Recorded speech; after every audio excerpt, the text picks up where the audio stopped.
Let me kick things off. My name is Doug Brunke. I'm the founder and CEO of Global Chamber. And one of the most inspiring people that I've met in my international journey is Jagat Shah. I think the first time that I met him, I'm not sure exactly what our relationship was before this, but he came and stopped by Global Chamber headquarters, which has been at ASU Skysong in Scottsdale, Arizona. And he gave a presentation on, what we believe in, which is, let's find ways to do trade. And, one of the most effective ways of doing more trade is to approach it professionally and intelligently. And, number one step is, after you understand what you have as a business, whether it's a product or service, is now what markets will my product sell in? And so my own career, I've always really enjoyed that complexity of, okay, here's our product or service, and then there's all these different markets and opportunities, and what are the best ways and the best approaches we should take? And one of the keys there is market research. And there's nobody better than Jagat Shah, who's our speaker today, who's going to walk us through how do you do that? When you think about exporting, whether it's the first country or the second or the fifth or the 20th, how do you go about looking at the markets and prioritizing them so that you can optimize success? So Jagat, thank you so much for your friendship, your collaboration, your intelligence and professionalism, and we really look forward to learning from you today. Thank you for taking the time. Thank you, Doug. Thank you very much, Cesar and Global Chamber and all the members. When I met Doug for the first time and he explained to me the model, I straight away said, I have been to almost, 80 countries in the world. And I said, I have never seen or heard about such a model. I mean, this is ultimate because, and that was, I believe, in 2017, right, Doug? And see, in pandemic now, I think that was like a very, very, it was like visionary, right? And how the whole world is now catching up with that model. So congratulations, Doug, on amazing initiative and success. So friends, what I'm going to do is two things. One, I'm going to talk about a bit about competitiveness, because exports is all about competitiveness. And secondly, some very practical 8 approaches, which I have been using for almost 25 years in international business, and to my clients and to myself also, because I am myself an exporter of services, and my clients, they export different products and services. So I will be sharing how I go about it, and based on that. And before I start, I will just like to request if you can just on the chat, if you can write, just if you can write what is it that you feel you would like to know. I mean, or what kind of questions do you have in the mind right now? If you can, 2 minutes, if you can write on the chat, I would just like to see. Cesar, the chat is accessible to all, right? Yes, it is. Yeah. So if you can just write what would you like to know, or what is it that you are expecting? So, I get some feeling. Excellent, Doug. That is amazing. How best to prioritize which countries to go next? Absolutely. And that is the first thing I'm taking up. So that's very appropriate. What would you like? Yeah, okay. Yeah.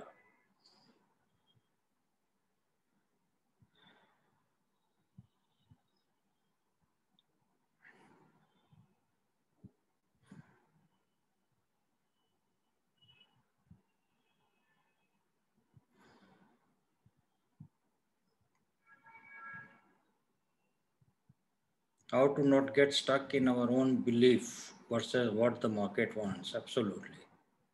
Absolutely. And I'm going to take a scientific approach to explaining what market wants. You know, a lot of business people, manufacturers, trading companies, service providers, they use the art form of doing exports, which is also relevant, but I'm going to talk about art and science both.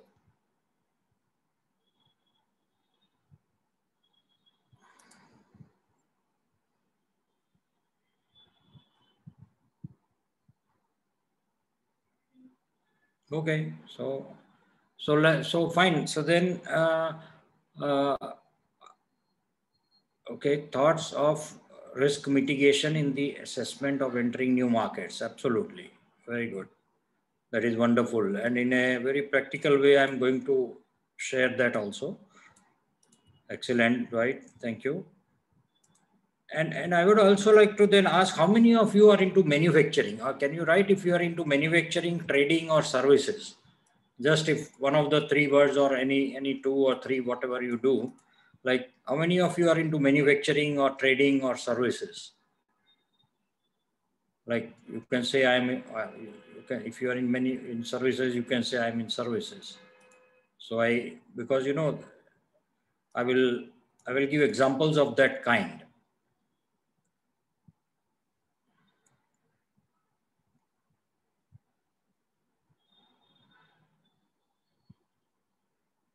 Okay, Alison, thank you. Service industry. Okay, mostly services.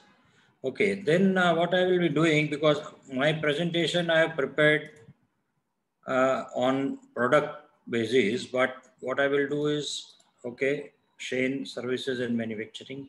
So I'm going to talk more because service module is a different one. I have prepared this for a product module, either manufacturing or trading. But what I will do is maybe I will share this where you can talk to your clients, or whatever services you are giving of the kind of approach which I am going to share. Okay. And maybe Doug, later on, we can do one exclusively for service sector because we have two different presentations. One is for products and another one is for services, right? So, okay. So Priyanka is helping me today. Priyanka works with us in Global Network. Thank you, Priyanka. Can you share the presentation, Priyanka? Yeah. Thank you, Alison.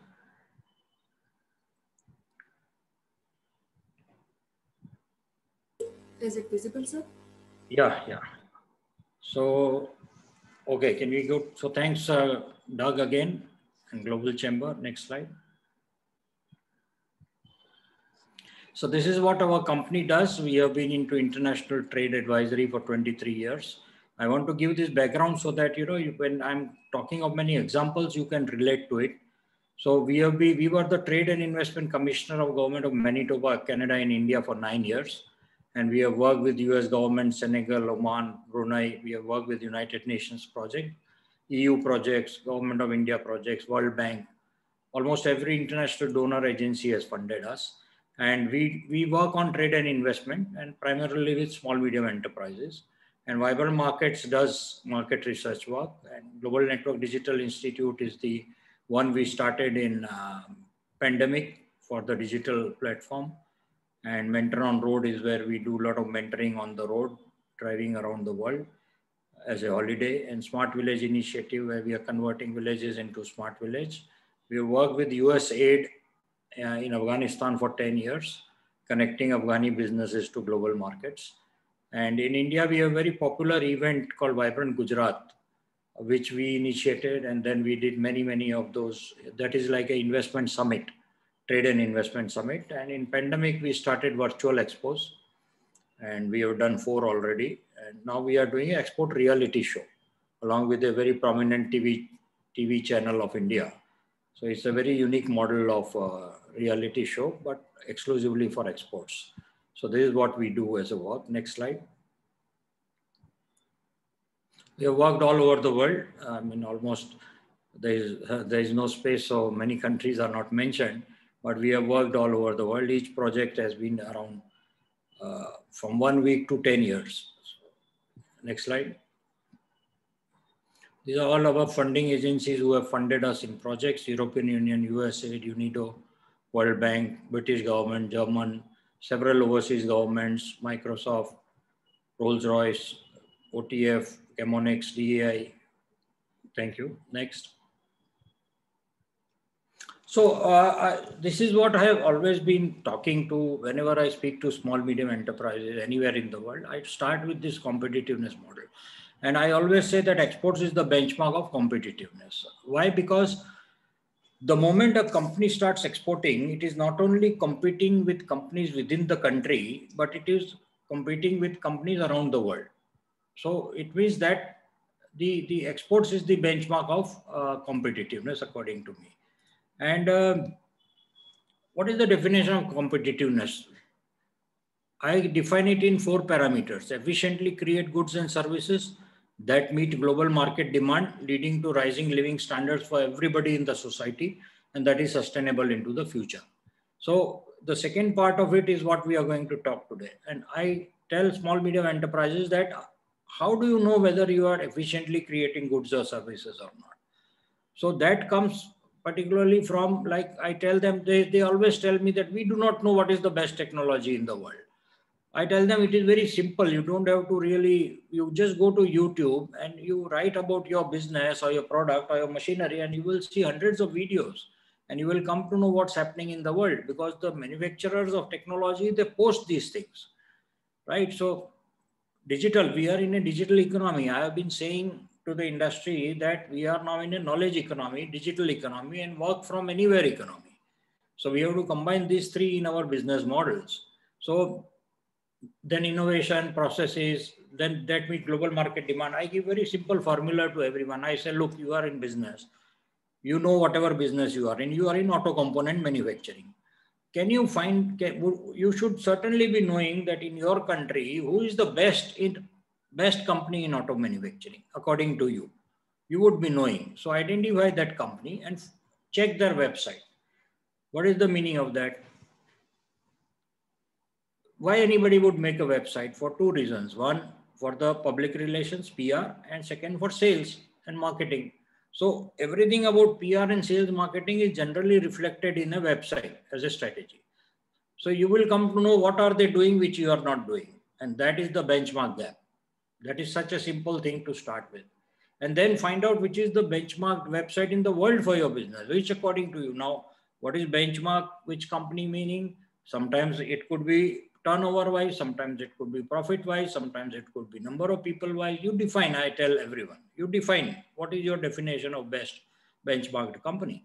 And everybody who is in whatever business would know, right? Find out what are they doing, which you are not doing, again from the website, which is an open source, and then try to catch up. That's the competitiveness. And network, spread risks, equity.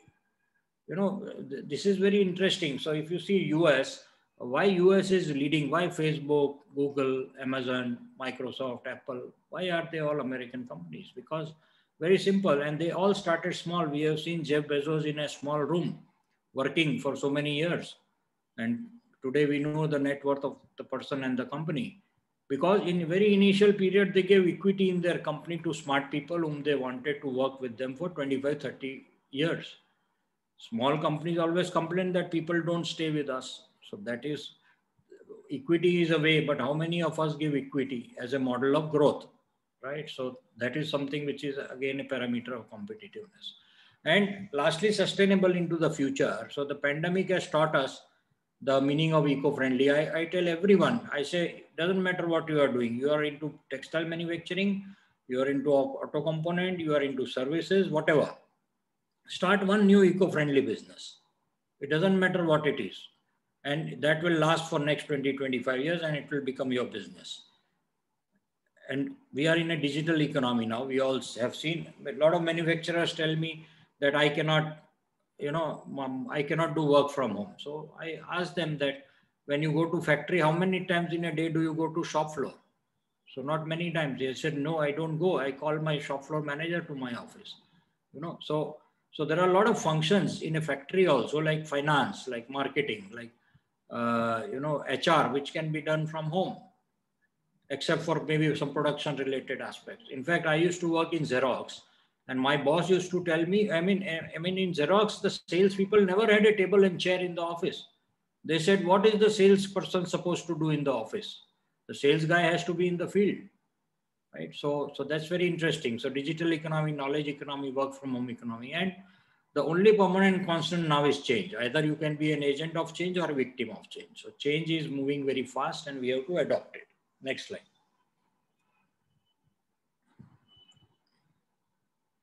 Yeah, so now I come to these 8 approaches of export market entry, right? So these are based on my practical work, which I was myself selling photocopiers for Xerox for 4 years. Then I was in textile. I sold to almost 40 countries. I traveled to so many countries to do marketing. And based on all of that, I have prepared this. And so first is SPANCO. I don't know how many of you, is there anyone who heard about SPANCO? Can you write in the chat if you heard about SPANCO or you know about SPANCO?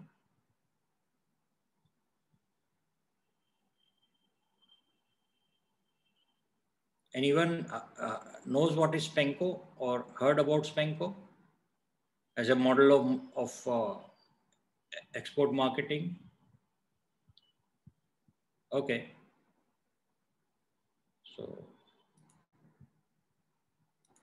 I will explain what it is. It is amazing. That is the art and science part of it. Then there is strategic institutional sales. You see, US government, they buy everything. They buy everything.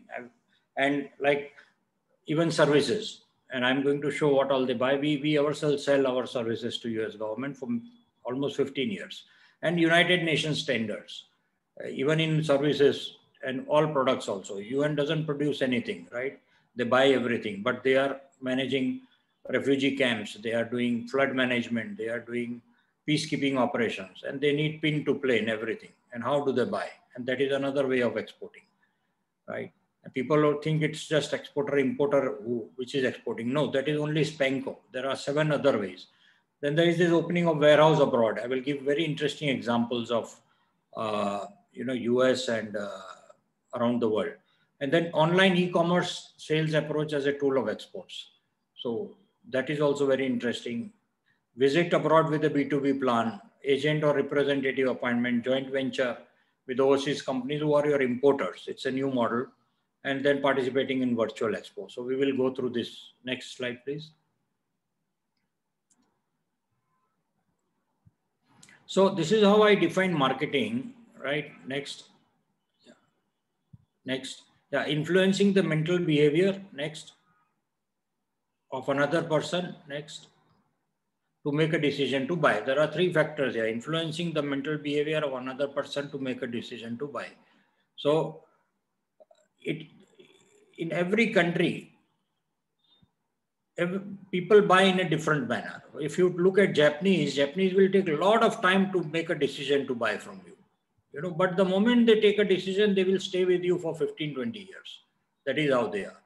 In some other economies, they take very quick decisions, like many of the Western economies, US and some of the European ones. So there is a buying process. Now, but next slide, but this buying process is determined by these 4 factors. Next slide. See, decision-making process, in my experience, is people do business with people first, and people do business with company second, and people do business with product third and price fourth. 35% decision-making people make on what type of person you are. If you are wanting to sell something, they judge you as a person. Your empathy, your nature, your knowledge, right? And then the organization.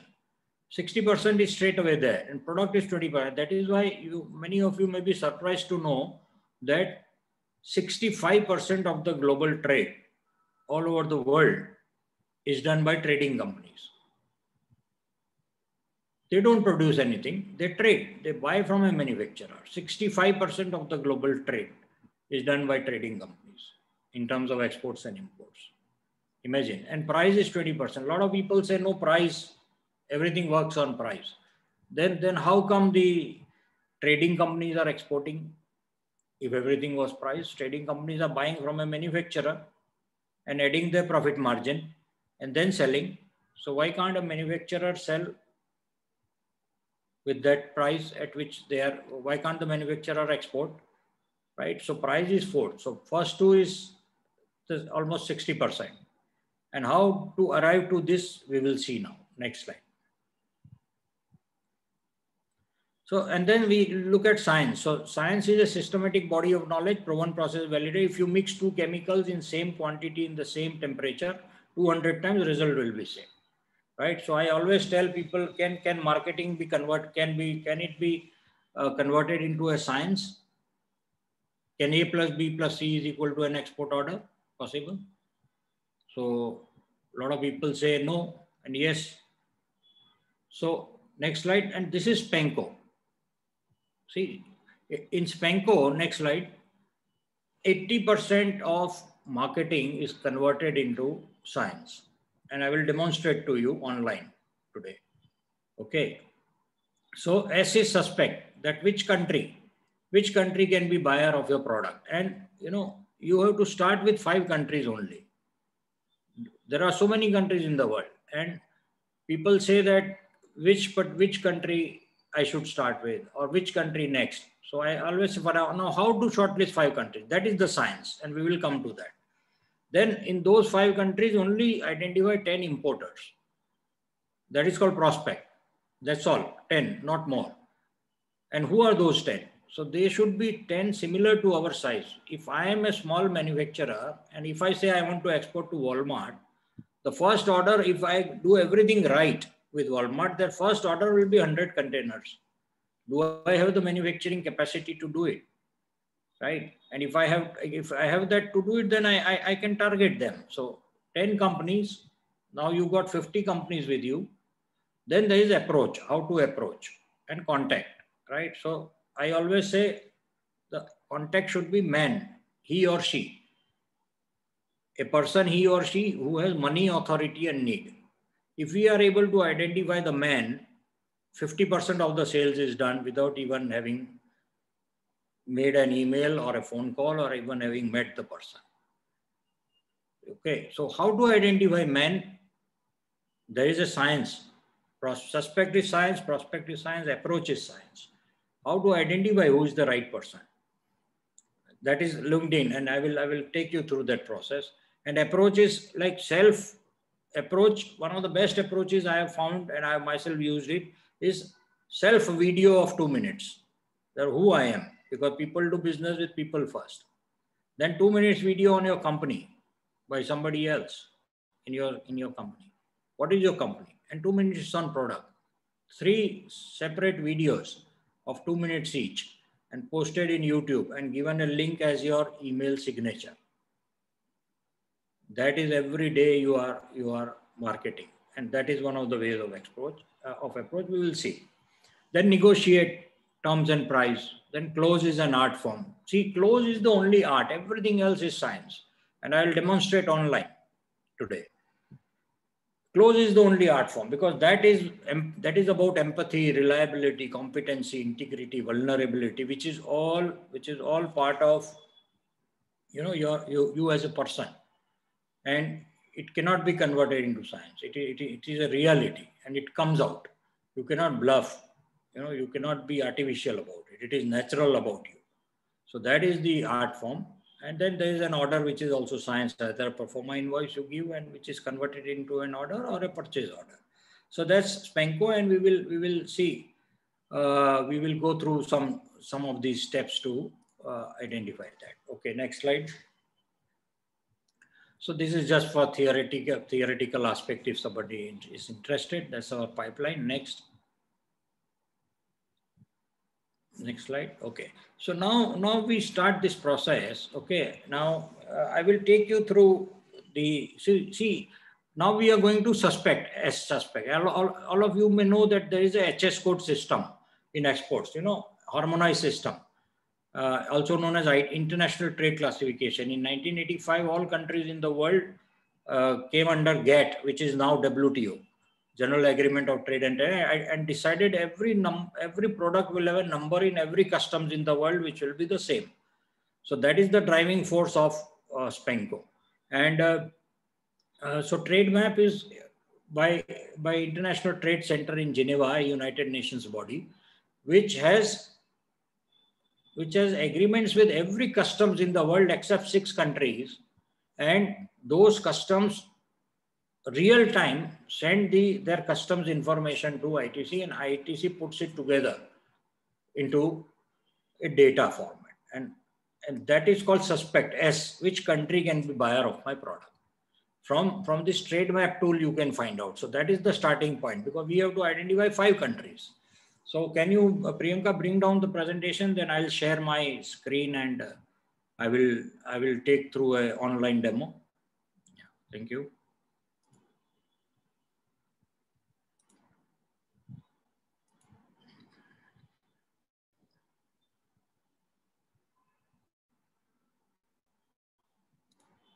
Okay. So is this, this visible, right? Priyanka, it's visible? Yes, sir. Yeah, okay. So friends, this is the online link of trademap.org, which I had pasted in the PPT.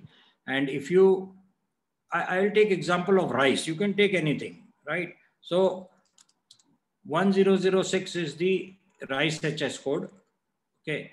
And so it has picked up a particular 6-digit subcategory of the code. I write that, it picks up automatically. And then you have to register here. You have to register here. You cannot use this without registration. Very simple 5-minute exercise. It's a free registration. They will send you an email, you accept it and you get registered. So you have to be registered first. And then you go to trade indicator. And there it will say list of importers for selected product in 2019.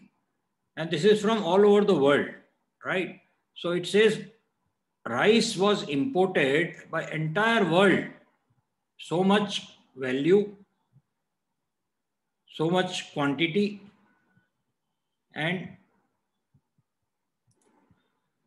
annual growth rate in quantity and value, annual growth rate between 18-19, share. So Iran imports 8.4% of all the rice imported by any country in the world. Saudi Arabia imports 6.8%. China imports 5.4%. Average distance of supplying countries for freight purposes, and concentration of supplying countries, average tariff also. What is the import duty in that particular country for rice? So here what happens, suddenly you get in, this is all customs data. This is from the real-time customs data, but of all the world, which ITC is putting together. And now you have to decide here that which country you want to, which 5 country. Now how that decision will come. So that decision has many factors, and that is the enterprise part of it, that how that decision comes about is the enterprise part of it. What is the enterprise part of it?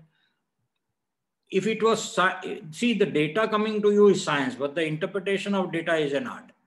So if it was science, I will select first 5, but not so. I may select one country where I will divide quantity by value, and I will see which country is giving highest per unit, highest price. I may select one of that. I may select a country where, you know, compared to last year, because I can see the same data of last year also from another link, and that the import has been growing. Then I can select that country where import has been growing year upon year. Third, I can select a country nearby to my geography so that I can go quickly. Here, if you see 1, 2, 3, 4, 5, 6, 7, UAE is 7th number in terms of value, 7th number, but it is just 2.5 hours from my city by flight. So, you know, I can select that because I can go easily and come back easily. That could be. 4th factor could be, of course, the high volume, right? And the 5th factor could be, suppose here it says Canada, even though it comes 11th or 12th and 11th in value, but I have someone friend or I have a relative in Canada, in Toronto, whom if I send the samples and if I tell go and meet so and so person, he or she will go and meet. Then there is a face-to-face interaction. Then I will select Canada, because then I have got a faster way of reaching a person face-to-face, right? So now this part is very individual to everyone, right? Everyone may decide different. I may be knowing someone in Canada, someone else may be knowing someone in Benin. Then they will select Benin. So that's how you select. But the point is, you're still selecting based on data, and data is science, right? So you cannot negate this data. This is the reality. Now, here you can also see, very interesting, that if I select Canada, then it will tell me, and if I click Canada here, it will tell me list of supplying markets for the product imported by Canada. So which all countries exported to Canada?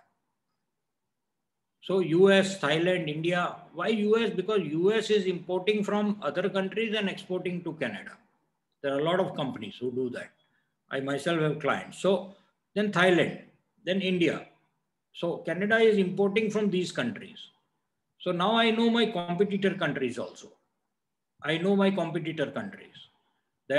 So suddenly I am now into market research from this one source itself. And I am knowing that which countries, even I can do the average price realization. And then if I say, and then here itself, if I click India, for example, then it will tell me where all India is exporting. Sorry, it went back to another page. So,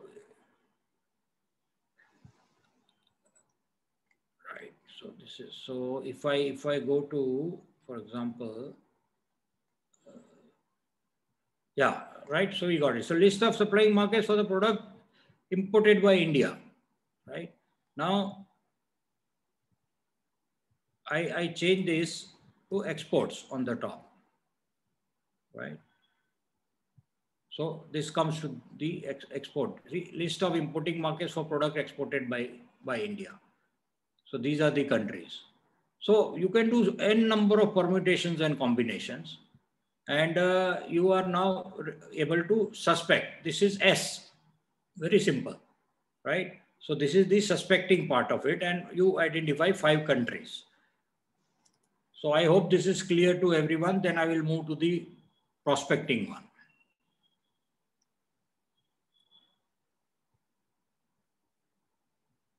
Okay, so let me go to the, why this is not able to move this.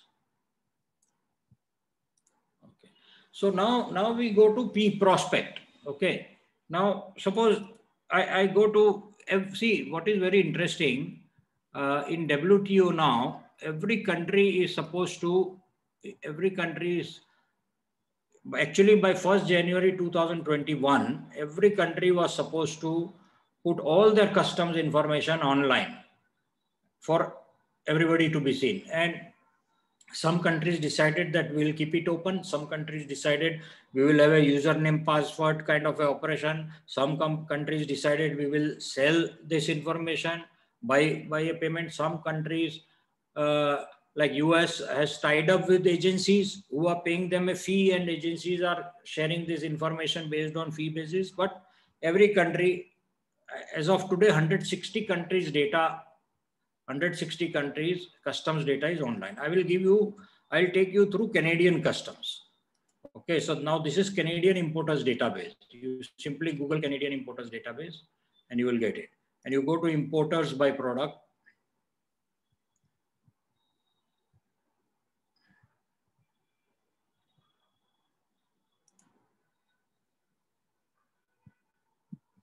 Okay, then I write 1006,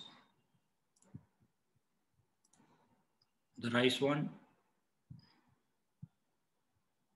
So first of all, the product gets tallied. Yes, it was the same there also. And it says, this is the Canadian government, which is saying, and it is open source. There is no registration, no nothing. It says there are 53 importers who are importing so much value, and that is 80% of cumulative imports. So just 3 importers are importing 24% of total imports, and 10 importers are importing 46, almost half. And this all is 400 actually. This all is 400. But 53 are importing 80%. Now, you know, there is a thumb rule in business. Everywhere in every country in the world, in every product, 70% of the business is done by 30% of the companies. In every country, average. You will find out. I have tested it many times. The government of Canada itself is giving us an analysis. See, here itself it is proven. 10 companies are importing almost half of the total rice. And Canadian Customs is doing this calculation and giving to it. This is called market research. And this is called major account action plan. Now, should I target 400 companies to get 100%, to target 100% market? Or should I target 10 companies to reach half of the market size? This is a decision entrepreneurial we have to take. I would always take 10 companies, right? So that I don't, 400 is too much for me to do communications. So this is, see, the kind of market intelligence which the governments have started producing, right? And it is, so now, and who are these 400? These are these ones. Very simple. See, these companies are listed. You can go on 2, 3, 4, 5, 6. There is no better way to get a validated importer than this. Because any importer who can bypass customs in Canada is, I salute that person, you know. Nobody, we all have to take our goods through customs, right? So this is the customs data. And there is no more foolproof method than this to find out that who are the current importers of any product. And then I can also go here and I can actually check by countries also. This is very, see how, what an amazing structure the Canadian government, and almost every country is trying to do something like this. So I can find out that Canada imported this from which all countries, so all these countries. And if I check India, then you see earlier so many companies were there, but only out of that 14 companies, in fact about 90 companies in total, all I know because of my work there, but 14 companies are importing 79%, not 53, which was earlier, because that was from any country in the world. And these are the companies who are importing from India in Canada. See how much focus I am getting. This is market research. Now I have two strategies. Either I should target a company which is not importing from India. Then my market entry will be little late. It will take me an effort to convince that India is good. We will ship in time, our quality is good, because they have never dealt. But we will get a better price. Okay. But if I go to a country which is already importing from India, they know already all players of India. They know the prices. I may get quick entry, but my profit margin will be low. So the data coming to you is science. Interpretation of data is an art. You decide. You want to do business with those who are already buying from India or those which are not buying. So this is the trade-off you have to do. Okay. Now, for example, then there is a lot of things which can be done here, but I will go into this. So for example, now I see here Catelli Foods Corporation in Montreal. That is one of the importers. Okay. Now, this is Canadian, but for every country in the world, there is such a portal. We have made a list of 135 customs web links of this type, okay, which we share in our programs. Now, then I will show you another tool. But before that, let me take you through this process. Now, I will jump to approach. But I will come back to, okay, no, let me show you this first. Okay. So I go to another source. This is very interesting. This is a guy from Chile, and I have known him for many years, amazing person. He has built this.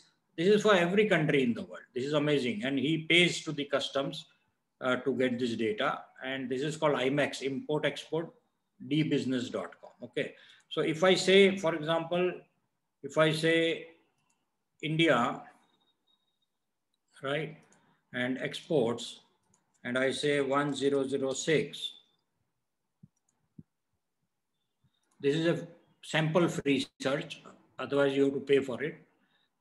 What it tells me that rice, see, each and every shipping bill is covered. If you tell him, I want last year's entire each and every shipment of rice information from India to anywhere in the world, you will get it. This is a sample in front of you. What does it say? 19, bill of lading, HS code, which product, quantity, price, unit price, what is the total invoice value, what was the FOB price, foreign port, Nigeria, Indian port, importer's name. And there is much more information here. I don't know. I can't see the scroll how to go. There is a lot of information here, and this is a free source, right? And if you like the sample, this is the sample he gives you for free. Then you can buy it. This is hardly, I think, 20-25 samples. But then he will charge you something like $100 per HS code. That's it. And we get like 14,000 data. 10,000 data, shipment data. And then our team, they scrutinize the whole thing. They break it up into, very, very minute information. So see how this is market research. And this is real. This is like actual shipments, right? This is nothing. This is very all price you are getting. Which importer buying what price? This is what has happened to information world, right? And same way, the only thing in this is that this IMEX doesn't give you data for US. So for US, importgenius.com. I don't know if how many of you have ever used it, but we use it every day. So importgenius.com is very good for US. This is for the US data, right? And 8 million transactions you will find here. And you can get a demo also. Amazing. And these are also all customs-based data. So now I come back to this Canadian one, and I say now suspect, you see, country, we decided country. Canada was one of them. And then we found out the importers. 10 importers only you shortlist. Now, how do I shortlist 10 importers? Here ABCD is given. It is alphabetical listing. How do I shortlist? How do I know who they are, what they are? So I simply go, this is the painful task of research. And this is what youngsters should be doing. So, we tell all small medium enterprise, you hire fresh graduates and you hire student interns from college and teach them this and they will do this. This is a little painstaking work, but it is worth and doing it once. So I go to Keteli and I just put it on the Google and I found their website. I just go through their website. What all are they doing? I saw from customs that they are importing. Now I am seeing in their website, what are they selling? Naturally, they are selling what they are importing also. It is a very common sense connection. And I see all this information. I understand the company. People do business with people first, company second, right? I'm trying to understand the company here. And I get a lot of knowledge about the importing company now.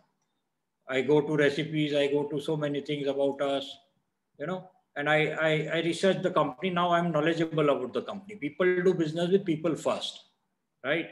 So when I'm going to talk to this company, I will be knowing so much about the company before talking to them. And I can use that talk to, position myself as a person who understands business, who did research on them and who is, so that's opening still. That's a very interesting, pan where rice is being cooked and pasta is being cooked. So anyway, so it will open up, we will see. And now I go to simply, I go to LinkedIn. Now I want to find out person. I want to find out person. SPANCO, suspect, prospect, approach, A. Now I'm in A, approach. Approach whom? So approach whom? So I will just pick up this company name here.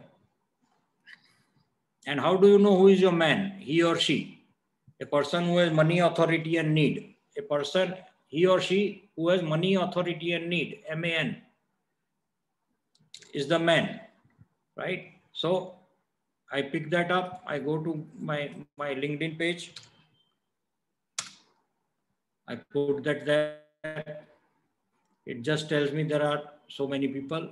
It tells me Doug Watt is president and CEO. It tells me so many people are there. in that company. And I will go one by one. I'll see who is my relevant guy. Is it director logistics? Is it senior vice president supply chain? Could be, because he handles imports. Who is it? I will go through the designations.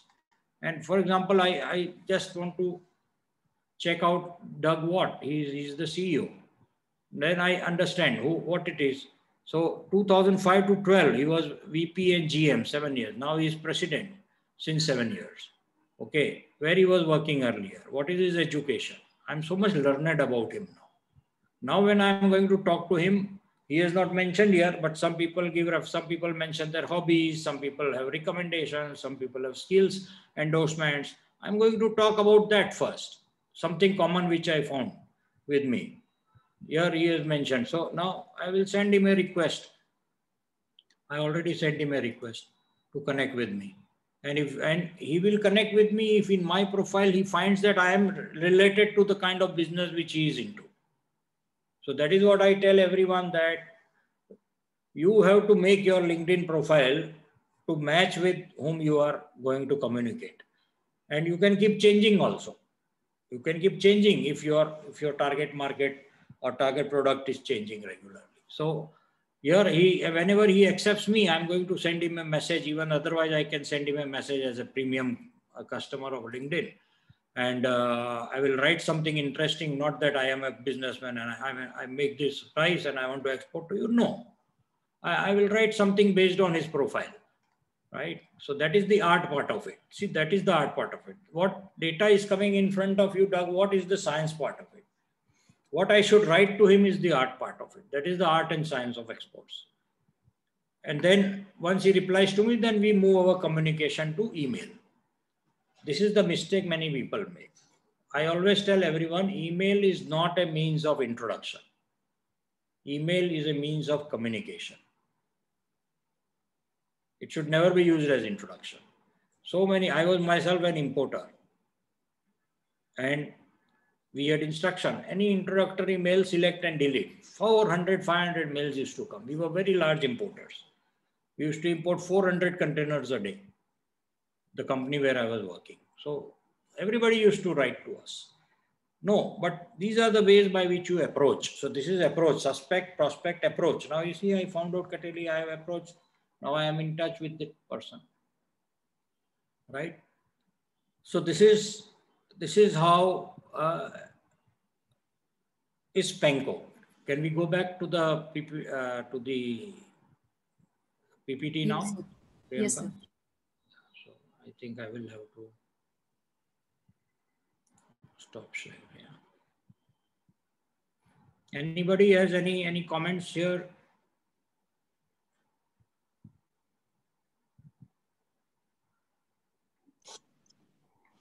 Thank you, Alison.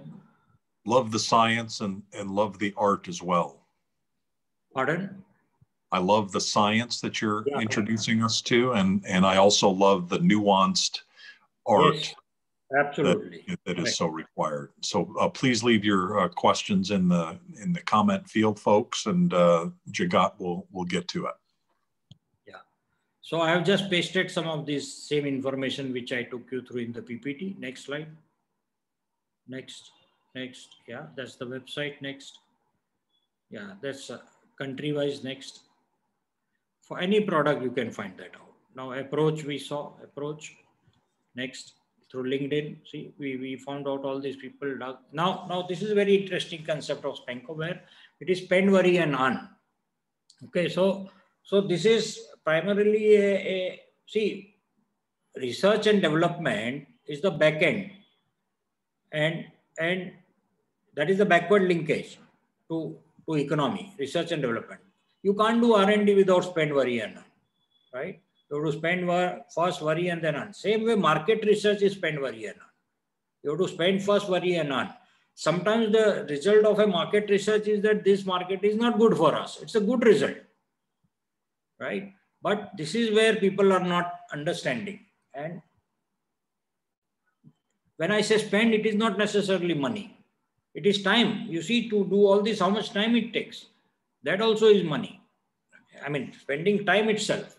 and resources. Then money, authority, and need, as I told, and then hot, warm, cold. Now, this is very interesting. So when we got 50 people and we found out their contact person details and we found out their numbers also, actually, I'm not right now not going through, it will take very long time, but we actually can find out phone number of any person in the world online. We have got a tool, right? You tell me a name of a person, we will get you the phone number. Imagine.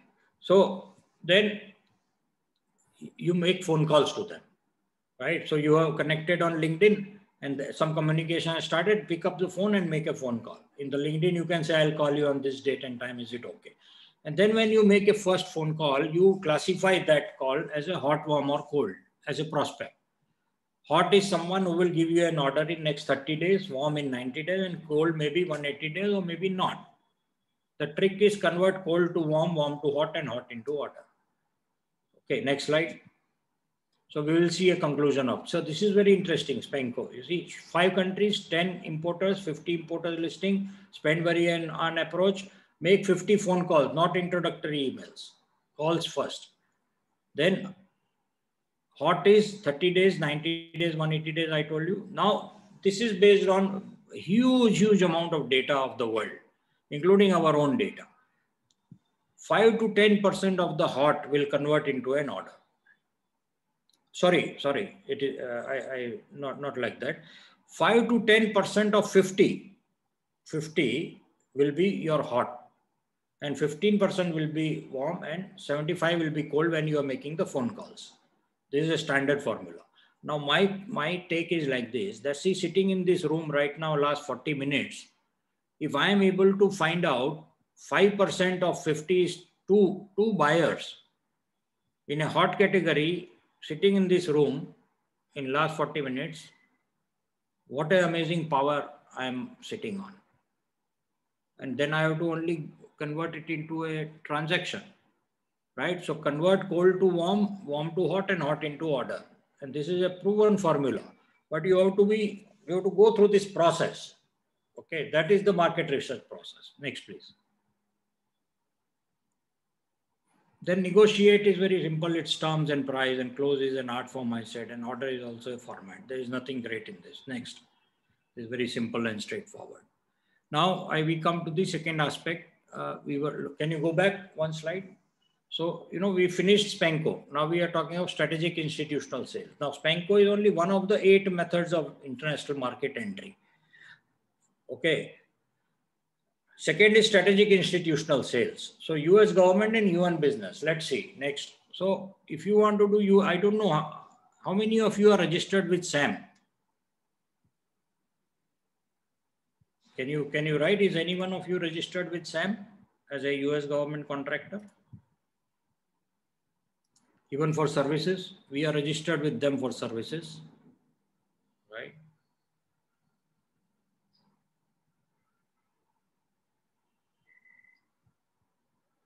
So any services you can register from anywhere in the world. We are based in India. I'm an Indian citizen, but I am registered for 15 years with the system, and I have been doing business in the system, right? So this is the SAM portal where you have to register yourself, right? That's the email in case you have any chance. It is a little bit cumbersome to start with, but the process is, if you read through whatever is given, will take you next automatically. It is all online. You have to submit every document online. There is no physical document to be given anywhere.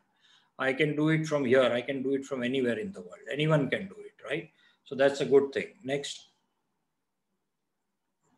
Now, yeah, go back. Yeah. So which agencies are responsible for most contract dollars? That's very interesting. So you see, almost these are in $1 billion. Okay. So $586 billion US government bought. And out of that, you can see all the breakup. And if you go to SAM, you will be able to find detail of each and everything of what they see. This is civilian federal agency, this is Department of Defense. The interesting thing is that you may feel Department of Defense must be buying defense related stuff. No, not really. So they are buying everything, even rice, because the army which is in Afghanistan needs rice, And that's how from SAM they buy. They have to buy everything through a tender, which is a global tender. The supply can be anywhere in the world, including the American embassies. You will be surprised there are 294 American consulates and embassies in the world, 294. Whenever they want to buy anything, they have to go through SAM.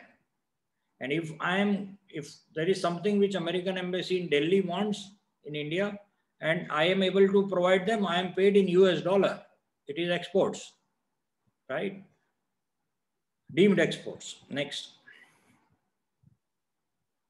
Civilian agencies, look, even services, professional services, $12 billion. Operations of buildings, R&D, information technology, communication, professional engineering. This is endless. This is more than 400 items. I just copied a few of them. And products, of course, every product. And then here also you see, though defense services, but healthcare, engineering, logistics, maintenance and repair. Next. Once you go through this, it's amazing. And then there is a small business component also. Next. This is what you need. I'm running through this quickly. You need a DUNS number. You need to complete a past performance evaluation. You have to give 3 references of your customers. Doesn't matter where they are. Not necessarily in US. It can be in your own country also. And get a NAICS code like HS code. The US government has its own NAICS code, which is on the website, and you can select out and verify your status and submit SAM. Next. So these are some of the resources where you up to $25,000 you go there, then subnet, and then dynamic small business search for all the kind of leads which are generated. Next. And you can find out these contracts. These are all the people with whom we connect and work. So we have just put here, and they're all on LinkedIn. That's the beauty. They are all on LinkedIn, right? So you can just connect to them and ask whatever challenges you have. Contracting specialist, procurement analyst, federal procurement manager, and any name of the person and whenever you look at any tender which comes out from US government, there will always be a name of the person who is the handling officer. And you can look them up in LinkedIn and connect to them on LinkedIn and talk. Next. That's what we do. There are many resources for your future learning. I'll send this PPT to Doug. You can share it with everyone, Doug. Next. Same way, United Nations. You need to be registered with UNGM, United Nations Global Marketplace. How many of you are registered with United Nations? Is any one of you working with UN?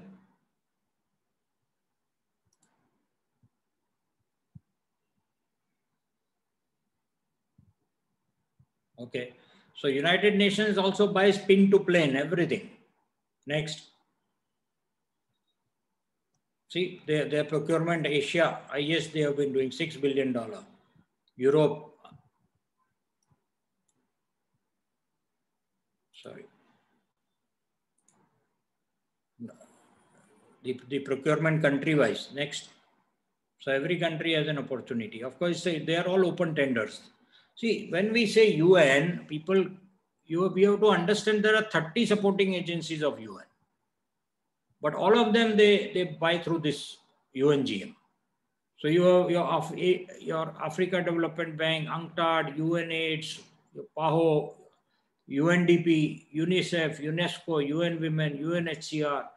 UNHCR is doing all this Myanmar refugee camp management in Africa, everywhere. They need everything. They need tent, they need plates, they need food, they need truck, they need tire, they need, you name it, they need it, right? WHO. So all of these organizations put together makes UN. Next. And so there are these registration, very simple. If below $40,000, so simple. It takes 1 hour to register, 1 hour online. And of course, if you are targeting up to US $500,000, then a little bit more complicated, but not really. And then above $500,000. But what are they asking? $40,000? Company name, senior official, company type, license number, your local in your country, license number, number of employees, address, registration type, and UN SPSC code. Like US has NACS code, they have UN SPSC code, which is again online, you can see and select. That's it. That's it. And you are registered. Then if you want to go into the next category, then of course your balance sheet, your income tax returns, your CEO's biodata, your subsidiary, so many things, but not really complicated. Next. This is a guy we work with, so Bruno. So they have all this. This is engineering support team procurement division guy. So like this, they have pharmaceutical guy, they have textile guy, they have specialists of products. So that they are the people you connect to for more further technical information of any business. Next. Or any tender which has come out with. Next. These are all the UN contact persons in the procurement. Again, all on LinkedIn. So again, you connect with the same process of SPANCO. Next. Yeah, so these are very good guides, supplier code of conduct, prerequisites for eligibility, marketplace supply information. Very nice video. It's a wonderful video. You can go through it, just about 14 minutes. Next. So then the third is opening warehouse. Next, I will give you a very interesting example of this company. This company in 2001 was my client, and they used to manufacture granite. And US, I don't know now, but that time was the 40% importer of granite in the world. And India used to be a supplier because we had the raw material, the mines, the raw granite blocks. And this company wanted to export under an obligation. They had signed up with government of India. They imported Italian machinery, but they had to export 4 times of the import duty saved in 5 years. And they could not do it. And they were 6 months left, and they wanted to fulfill the obligation. Otherwise, penalty was very huge. So they came to me. And I said, look, the time is so short. If we go through all this process, it will take a long time. Let's just take a warehouse in US, ship out the containers to test it out. Let's ship out 10 containers and we will market. And what is the worst case scenario? If it doesn't get sold, we'll bring it back. The transport to and fro is our loss. In any case, you are going, the penalty was in millions of dollars. So I said, a few more dollars you will lose, but this is the only way we can do. So they had no choice, so they did it. We hired a warehouse and we hired a warehouse in Los Angeles. And when I say hired a warehouse, you can actually hire a part of warehouse also. There is a thumb rule of warehousing in the world. 120-foot container will cost you $350 per container per month. It's a thumb rule anywhere in the world. So if you rotate 2 containers in a warehouse in a month, your per container rent becomes $175. If you can't sell a container for 2 months, it will become $700. Right? If you can't sell for 2 months, you can't sell it ever. Okay, so we sent these containers. We did the market research. These 2 colors are moving fast. We sent it out, put it like this in the display, and we called this SPANCO. We did SPANCO. We found out who were the importers, and we told them, look, next day delivery. You don't have, what was happening? They used to give order to India. It will take 1 month production, 1 month shipment. They wait for 2 months. Then they don't know what quality will come because this is a natural product. There will be rejections. Then there is a negotiation and hassling and all the trouble. And then the payment also they is stuck. They open LC, their money is stuck. We said, look, the goods are there. You go and see. Next day take delivery. You check the quality and buy. You don't like 3 slabs, don't buy. And payment, you give us a local check. We had opened a bank account there in our company, India's company name, one-way bank account. And we are solving your 3 problems, right? So we were able to sell 500 containers in next 6 months. And today that company is like a huge company. See what I'm trying to tell by this example, here there is no importer. SPANCO was, we were identifying an importer communicating. Here there is no importer. Here we are shipping the goods. We are taking a risk, but we will get better price here. See, better price. Why better price? Because I am giving these 3 services. Nowadays, no product is exported. A service along with product is exported. The profit in our granite slab, this is like 6 feet length and 4 feet width and 20 mm thickness slabs for the flooring and kitchen tops and all. one color is very popular in US called Galaxy Black, okay, which is black with shining stars like silver shines. So that when we used to export from India against an order, we used to export at $6.5 per square feet. Okay, and when we shipped it here, we incurred a 45-cent total expense of transport, warehouse rent, unloading, loading, everything, 45 cents per square feet. So we should have sold at 7, we sold at 780. And that too in distress. We sold at 780 because we said this, you know, because the market, because we became importer, very simple. We became importer. And then we were selling in smaller quantities. So importer margin has to transfer to you. We made 80 cents extra and the profit of the product was 50 cents. This is the beauty of warehousing. Next. And very quick market entry. This is another company you should Google up, klaindia.com, and they are into rice business. And in 2004, they had 0 exports. Now it's 70 million. They are my clients. And I told them, you do warehousing. They were in all this food business. And he said, what is the maximum risk? I said, that time South Africa was the largest importer of rice from India. I said, the maximum risk is we will send goods. It won't be sold. We have to bring back. Here is $1,200 per container into $12,000 lost. Two ways. So $24,000. He said, done, let's do it. Right. And they were so successful. Today, they are exporting to 40 countries. They have 86 products, 1,000 satisfied customers. They have 32 warehouses in the world. They don't book any order. They don't book any order. They just prepare their goods. They have done market research. They know the market trend. They ship out and their people go and sell. Next day delivery, quality see and buy, no quality challenges, payment rotation 1 day. Amazing model. Now they sell online also everywhere. Next. Then e-commerce. See, this is very interesting. Next. So e-commerce can be mixed with warehousing. See, my logic is the moment you are doing warehousing, you can use the warehouse for B2B sales as well as e-commerce sales. Why just B2B? Build up a portal. That's what KLA has done in US, Canada, Europe, Australia, Japan, everywhere. Build up a portal, put your same products, and you already have your own warehouse where you are doing your deliveries to wholesaler retailers.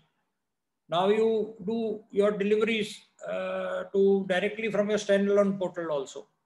Other than aggregators like Amazon and, you know, Amazon is an aggregator. I'm going to give you some examples of standalone portals. So this is an American company, BlueNile.com. What a model. Okay, I know this. I always show examples of those companies whom I know. They are I have been working with them since 15 years. Now, they sell jewelry online. Okay, and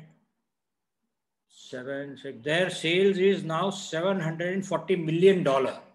They are a New York Stock Exchange listed company, and they were a startup when I came in touch with them. All the diamonds which they sell are made in India, in Surat, near to my place where I live. This portal is made in India. Right now, if you go to this Blue Nile, you will find 3,500 designs. All designs are made in my city, Ahmedabad, by a designer. Okay. All raw material of this business is Indian, but company is American. And $740 million. So who will buy online those days? Jewelry. And they had this return policy. What I'm trying to tell with this example, this is exports. This is actually exports. You have a warehouse, you make it on your standalone portal. I'm not talking of Amazon. Amazon, of course, is there. That's amazing, different model. That's an aggregator. Okay. How much money you will make out of that, you don't know, because there, when anybody goes to search your product on the side below, they will find 15 more choices, right? So you're competing. It's a huge marketplace. Here you are alone. There is nobody here. You are Blue Nile. You are alone. The trick is design, right? Next. So same way, next slide. I met this lady in Austin, in India. She's from Austin, and in Kerala, where we were doing a World Bank project of this is a coir doormat from the coir fiber. And she came as a tourist. And then she said, what do you do? I said, I work in this Square cluster to connect them to global markets. It was a World Bank funded project. And she understood. Now she started a company which is called personalizeddoormats.com. Her sales is $1.2 million. She is the only person in the company. No second staff. She sells a $32 a doormat, and her purchase price is $2. But she has developed all this new approach of personalized and online delivery. Okay, again, you see Indian product. I'm giving you example. Portal made in India, designs made in India, companies in US, and marketplace. It is exports, right? But it is through a e-commerce model. Next, any product can be done like this. This is a lot of people tell me, oh yeah, consumer goods can be sold like that. Here there is an auto parts company, CypressIndustries.com, again from US. And they are now the 50 fastest growing company of US. And this website, if you go to this website, it will take you 3 months to only read each and every page if you read it 24 hours a day. Imagine how much detail they have. I think they have 18,000 products here. And auto parts, and they sell online. And their sales is, I think now, their sales is about $110 million online. And all auto parts come from India, from 4 cities, and from China. And the portal is made in my city, Ahmedabad. I give examples of only people whom I know. I can give 100 examples. You name me a product, and I will show you something like that. Business taking place in e-commerce, but exports. Next. Anybody can do that. I mean, any product can do this. This is very simple. 50 years, this is not a rocket science. This is not something new. People say e-commerce is new. This is functional upgrading in the value chain of doing business. Most of the manufacturers, they are in production box. They bring raw material to their factory, convert it to finished product, do quality checking and packing, lowest profit margin, go one step back to designing. All of this you see was design oriented. And design is not only product, it can be process design also. And then branding, not branding like Adidas, Reebok with $10 million budget. Small, medium enterprise don't have the money. But clinical and precision brand building on the online. And then the marketing model, not like exporter-importer model, but the e-commerce kind of approach. That's the way businesses are moving. So manufacturers have to move into this level. Now it's a knowledge economy. Now it's a digital economy. Now it's a work from anywhere economy. Any business which doesn't follow these 3 will collapse. Simple. Doesn't matter service, manufacturer, or trading. Next.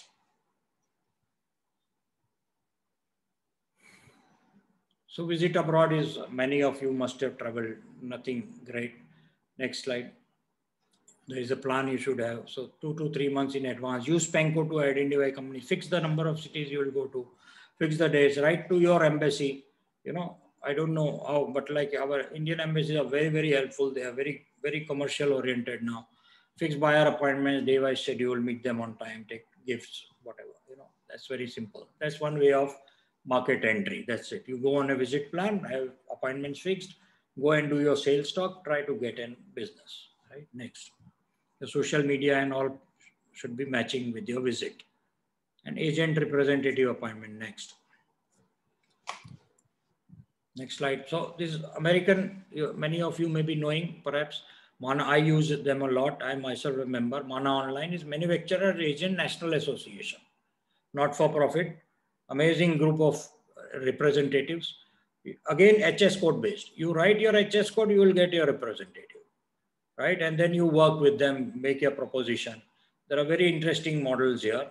So, you know, this is a very interesting combination of a physical agent, but an online presence. Next. This is in EU, same. When the European Union came together, there were a lot of disputes between agents. So they have actually, every country of Europe is part of this. So they call it distributor, but they are actually agents, right? Next.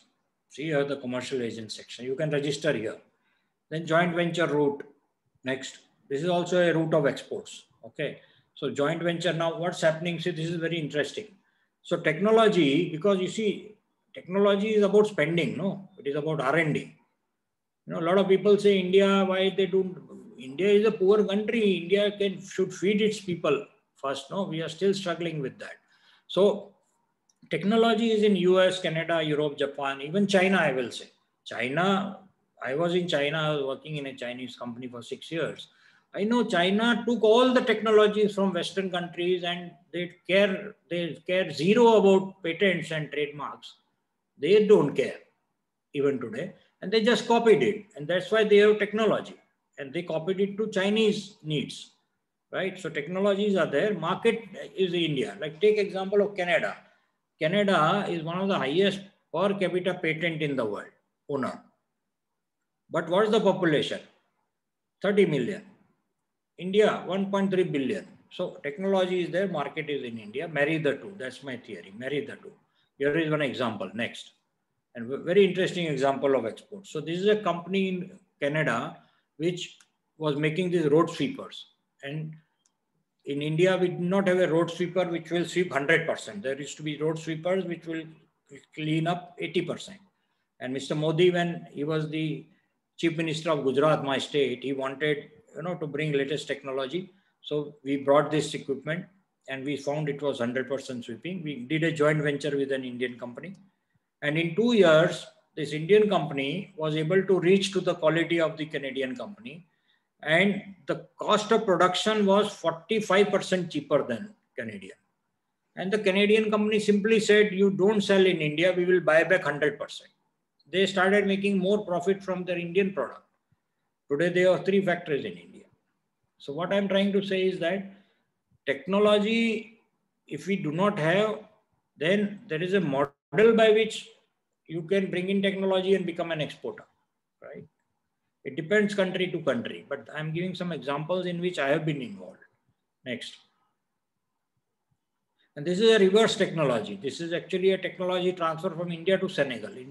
In many African countries, if you see entire African continent, very interesting, 1.2 billion is the population of Africa. 1.2 billion, 54 countries. India is 1.3 billion, right? Many of the things which India has developed as its indigenous technology is what Africa needs. So this is a project we did with the African government, Senegal government, under Africa Development Bank, where we transferred 100 such small technologies from India to Senegal, but it was exports and it was not product. So they used to import nails from France. It was a French colony. They used to import nails from France. And we sent them a $4,000 washing machine type of a size of a machine from India, $4,000, where you put the wire and nail comes out. And it was given to women in every home to, Senegal had a unemployment rate that time. This is a 2009 or 10 project we did. They had an unemployment rate of 38%. Imagine. And not only they saved foreign exchange, but they created employment and they created a domestic economy. This is another example of export, right? But through a joint venture route. Next. And participating in virtual expo, of course, next. Nowadays, it's so common. Okay, so there is one very interesting, I don't know if you have gone through this, we have worked through with them. Informa Markets, this is an American company. Between June last year to December, they organized 900 virtual expos. You name the product and sector and they did it. You can go through this now. Now, of course, there is a huge calendar. Many of those events are now hybrid, but many are virtual. You can see here February calendar, but of course you can go market-wise, you can go product-wise, you can go sector-wise. It is amazing. It is amazing. And you can just walk in. See, this is the beauty of a virtual expo. You have to just walk in. You don't have to know flight and no visa and no hotel cost and no booth and no decorating the booth and samples and so much of hassle. And only those people who will physically come to your booth are your prospects. No, here it's online. Anybody from anywhere in the world can come. 24 hour. Now it's night in India. It's morning in US.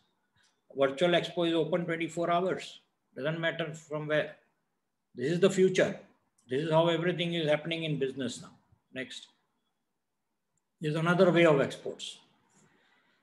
So I have finished my slides. So, this is a link I will send to you, our 80 videos of many programs which we have done. Each of these, what I told to you, we have done a 2-hour session. They are so deep in itself. Market automation, our warehousing is a 2-hour session. Know your competitors. You will find 80 videos here of 2 hours on this link, and you can go through it. That is what we did in lockdown. These are only our lockdown videos, only from April last year up to now. Right. So we also went totally into online approach. Next. That's our contact. Thank you again, Global Chamber. And you can bring down the presentation. And if anybody has any questions, please feel free to ask, or any comments.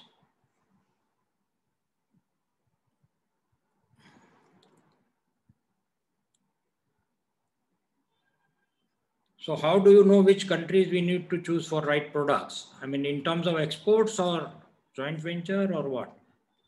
I didn't understand this question. How do you know which countries we need to choose for right products? For exports, if it is for exports, I showed you the SPANCO model, right? So suspect who are already importing how much, that would be the best way of prospecting. Oh, okay. Okay, now I saw. Yeah, right. Fine. I texted before seeing. Okay. Yeah, anyone has any questions or any comments? I don't know, Doug or Cesar, can they open their mic and speak? I don't know if that facility is there. Okay, so how do you streamline the model to make it user-friendly? Which model? I mean, you are talking about this. This is, we have got a lot of videos which are very self-explanatory. So, yeah, right. Yeah, Alexandra, you are right. Absolutely. This is a very powerful model. We see, I told you we worked in Afghanistan for 10 years. We worked in carpet cluster, in marble, in dry fruits and nuts and handicraft with women. We use SPANCO. And economy wise, they are doing amazing. If you just Google up and you will see that how well they are doing. The militancy and the other aspects you forget. But economy wise, they are doing quite well. So that's the model in which in fact, they have got warehouses in US. Afghani carpet weavers who do not speak English have got warehouses and showrooms in US and Germany and India under this model. Jagat, we're going to need to wrap up. And so... Yeah, right. I'm finished. Okay. Could you make any closing comments? And then in terms of follow-up with the folks, what's the best way to get a hold of you? Right. So this is, I just wanted to share my experiences. These are all, every slide which I showed to you is our own experience. You won't find in any book, right? Yep. So if you have understood this, either you can use it for your own business, or you can educate your clients and customers on this process, and you can get into international business. So you're going to send me the slides, and then I'll send the slides to the folks that are attending. Yes, absolutely. Okay, very good. I saw that comment. So right. If there are any follow-ups or questions that people have, send an email to info@globalchamber.org, and we'll address anything that you need.